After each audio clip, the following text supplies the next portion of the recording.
के पसंद आने पर लाइक, शेयर एंड सब्सक्राइब करना ना भूलें।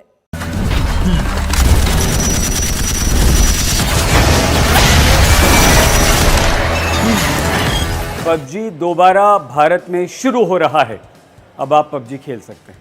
देखिए, पबजी जो है वो साउथ कोरियन कंपनी है, लेकिन पबजी मोबाइल पर चीनी कंपनी टेंसेंट का राइट था, अधिकार था। और ये एक बहुत बड़ा कारण था टेंसेंट की वजह से भारत सरकार ने, क्योंकि ये चीनी कंपनी थी, चीन की कंपनी थी, इसलिए इस पर बैन लगा दिया था।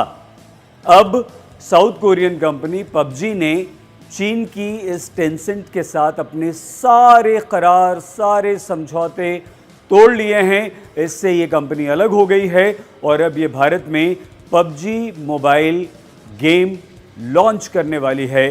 तो अब आप ख़ास तौर से भारत के लिए बने पबजी मोबाइल गेम को खेल सकेंगे, उसका आनंद उठा सकेंगे। और जो बहुत दिन से आप दुखी थे, तो अब आपका दुख दूर होने वाला है, यानी कि पबजी फिर से शुरू होने वाला है।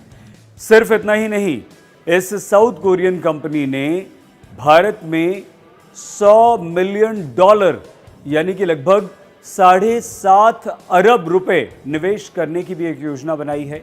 इसमें भारतीय पार्टनर भी होगा और कम से कम 100 एम्प्लॉयज़ रखे जाएंगे, बहुत सारे ऑफिसेज होंगे।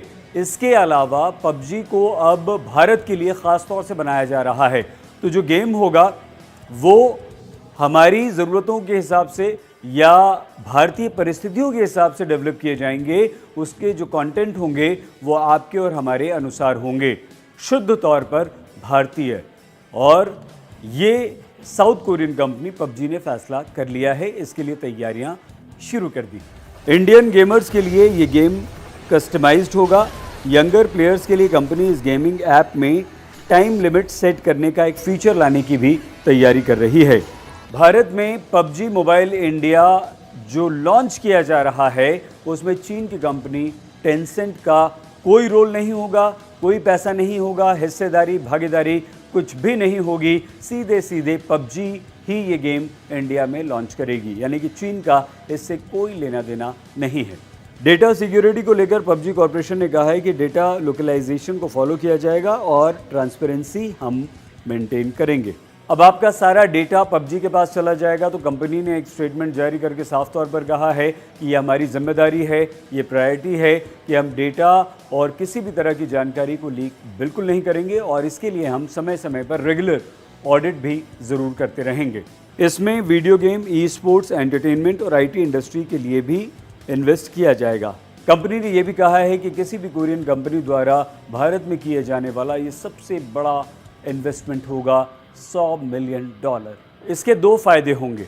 एक तो जो गेमर्स हैं, पबजी लवर्स हैं, उन्हें फिर से पबजी मिल जाएगा। इसके अलावा पबजी कॉर्पोरेशन के साथ एक भारतीय कंपनी का करार हो जाएगा, समझौता हो जाएगा। और इससे एक फ़ायदा और ये होगा कि हमारे देश में ज़बरदस्त इन्वेस्टमेंट आएगा, निवेश आएगा।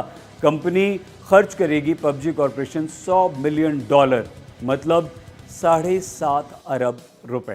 इस खबर में फिलहाल इतना ही, लेकिन आपको एक खबर अच्छी लगी तो इस खबर को लाइक कीजिए और चैनल को फ्री में सब्सक्राइब करना बिल्कुल मत भूलिए। अभी क्लिक कीजिए चैनल के लोगो पे और सब्सक्राइब कीजिए हेडलाइंस इंडिया।